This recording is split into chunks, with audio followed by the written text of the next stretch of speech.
Hey everyone, and welcome to Daily Insights. You know, the world is a strange and wonderful place, full of diverse cultures and customs. And sometimes those customs manifest in some seriously unusual laws. You think you know weird? Just wait. Here are some interesting laws you probably didn't know. The last one will shock you. Today, we're diving into some of the world's most unusual and bizarre laws. From chewing gum bans to unique pet regulations, these laws will leave you astonished. Let's explore 10 countries with the most peculiar laws you've ever heard of. Number 1. Germany. Picture this. You're cruising down the Autobahn, the legendary German highway known for its lack of speed limits. The wind's in your hair, the engine's humming, and suddenly, silence. You've run out of gas. In Germany, it's not just an inconvenience, it's illegal. Running out of fuel on the Autobahn can get you a hefty fine. The Autobahn is designed for high-speed efficiency. So, if you're planning a German road trip, make sure you've got a full tank. Number 2, Greece. We're hopping over to Greece, a country steeped in history where ancient ruins whisper tales of bygone eras. From the Acropolis to the Parthenon, Greece is a treasure trove of architectural marvels. But before you pack your bags and your best pair of stilettos, hold on. Greece has a strict dress code when it comes to these historical sites, and it might just leave you flat-footed. Wearing high heels at these ancient landmarks is a big no-no. No, seriously, it's actually against the law. You see, those ancient stones and delicate mosaics have withstood centuries of wear and tear, but they're not invincible. High heels, with their concentrated pressure points, can cause serious damage, chipping away at history one step at a time. It's like bringing a sledgehammer to a sculpture garden. You just don't do it. So trade those stilettos for some comfy sandals and channel your inner philosopher as you wander through the ruins, appreciating the fact that you're helping to preserve them for generations to come.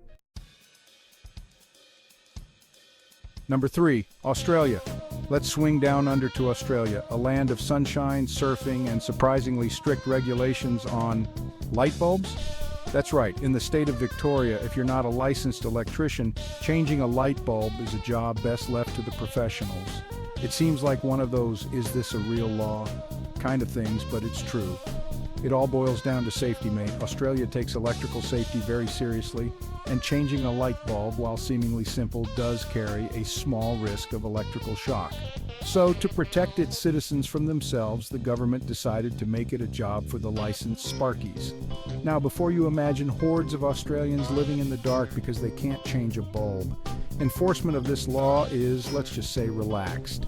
Most Aussies wouldn't think twice about swapping out a blown bulb, and the electrician police aren't exactly busting down doors over it. It's more of a quirky reminder that even in a laid-back country like Australia, safety comes first. Number 4, Canada. We're heading north to Canada, a land known for its friendly people, stunning landscapes, and strict regulations on radio airplay. Canadian radio stations must play a certain percentage of Canadian content called CanCon. At least 35% of the music must be Canuck created. This means artists like Celine Dion, Justin Bieber, and Drake are guaranteed airtime.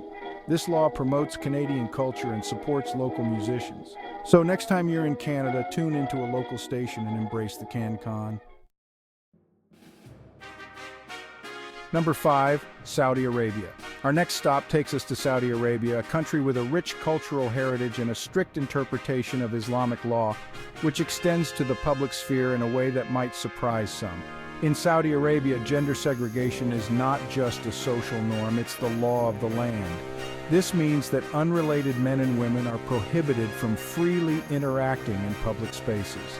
Think separate entrances for restaurants, segregated lines at banks, and designated seating areas for men and women.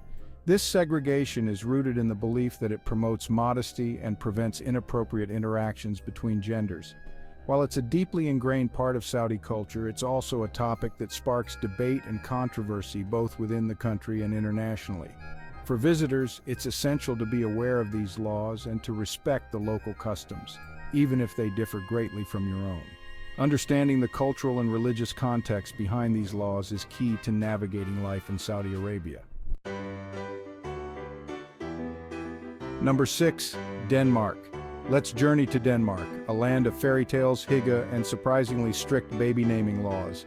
That's right, in Denmark you can't just name your child anything your heart desires. The Danish government, in all its wisdom, has compiled a list of approximately 7,000 approved baby names. Think of it like a baby naming menu, carefully curated to protect children from a lifetime of potential ridicule and awkward explanations.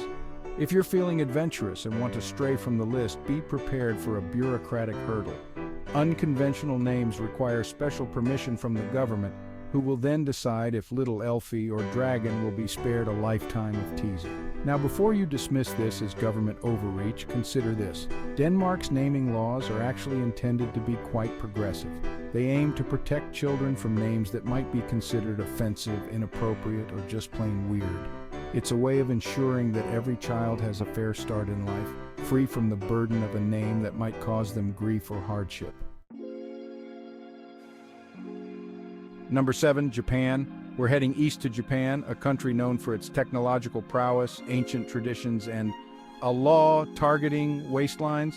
That's right, in an effort to combat obesity and promote healthy living, Japan has implemented what's known as the Metabo law. This law, which might seem intrusive to some, requires companies and local governments to measure the waistlines of their employees and residents aged 40 to 74. Think of it like a mandatory weigh-in, but instead of stepping on a scale, you're facing a tape measure. If your waistline exceeds the government-mandated limit, 33.5 inches for men and 35.4 inches for women, you'll be whisked away for health counseling and guidance on how to slim down. The goal is to reduce the risk of metabolic syndrome, a cluster of conditions like high blood pressure, high cholesterol, and excess belly fat that increase the risk of heart disease, stroke, and diabetes. Number 8, China. Next stop, China, a country with a rich history, a booming economy, and a surprising aversion to time travel. That's right, in China, TV shows and movies that feature time travel as a central theme are often subject to censorship or outright bans. This might seem like an odd thing to regulate, but the Chinese government has its reasons. The official stance is that time travel stories can distort historical facts, create alternative realities, and potentially undermine the Communist Party's version of history. There's a concern that these shows could lead to a disrespect for the past or even encourage superstitious beliefs. So if you're a fan of Doctor Who or Back to the Future, you might want to stick to DVDs or streaming services when you're in China. Number 9, Canada. We're back in Canada, a land known for its politeness, maple syrup, and where saying sorry can get you in trouble. It's true, eh? In Canada, a simple apology can sometimes be interpreted as an admission of guilt, especially in legal situations. Imagine bumping into someone on the street and reflexively saying, sorry. In most places, it's just a social nicety, but in a Canadian court of law, it could be construed as an admission that you were at fault. To address this uniquely Canadian conundrum, the Apology Act was introduced. This act clarifies that an apology in most cases is not an admission of liability, but rather an expression of sympathy or regret. It allows Canadians to continue being their apologetic selves without fear of legal repercussions. So if you're ever in Canada and you accidentally spill someone's poutine, feel free to offer a sincere sorry without worrying about ending up in court. Number 10, Thailand. Our final stop takes us to Thailand, a country known for its stunning beaches, delicious food, and a law against stepping on money. You read that right. In Thailand, defacing or stepping on currency is a serious offense, and it all comes down to respect for the monarchy. You see, Thai banknotes feature the image of the revered King of Thailand, and any action deemed disrespectful towards the king is a big no-no. Stepping on money, even accidentally, can land you in hot water. It's considered a violation of Thailand's lèse-majesté laws, which are designed to protect the dignity of the monarchy.